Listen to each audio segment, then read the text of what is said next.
ఎలా ఉందండి? అద్భుతం కదూ. ఒక్కసారి తనిఖీల బండిసరికి గట్టిగా చప్పట్లండి. కాకపోతే మరొక్కసారి చెప్తున్నానండి, శివభక్తులు ఎప్పుడు, శివుణ్ణి నమ్మిన వాళ్ళు ఎప్పుడు ఓటమిని అంగీకరించరు.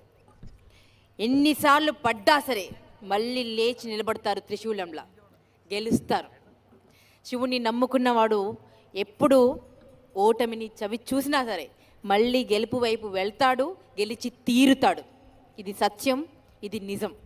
దానికి సాక్ష్యం మా సిబిఎన్ సార్, మా సీఎం సార్. వారికి ఒక్కసారి గట్టిగా చప్పట్లు. What a journey! ప్రపంచమంతా ఎదిరించి, భగవద్గీతలో జరిగింది అది. సొంత వాళ్లతోనే యుద్ధం చేయాల్సి వచ్చింది అర్జునుడికి, కానీ వెన్నుదిరగలేదు. ధర్మం కోసం పోరాడాడు. అలాంటి ఒక మహాశక్తి అక్కడ వచ్చి కూర్చున్నారు. ఈరోజు ఆ భగవంతుడికి మనం అందరం బిడ్డలం. తెలుగువారందరూ ఆయన బిడ్డలు. ఇప్పుడు కంటికి రెప్పలా కాపాడుతున్నాడు. కుంగిపోయినటువంటి ఆర్థిక వ్యవస్థను పైకి తీసుకొచ్చే ప్రయత్నం చేస్తున్నారు.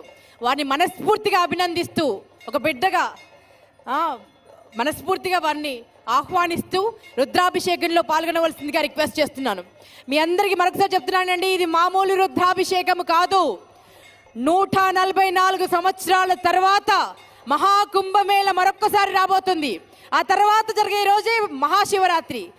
144 సంవత్సరాల తర్వాత రాబోతుందండి ఈరోజు. మళ్ళీ అభిషేక ప్రియుడైనటువంటి మన శివుడికి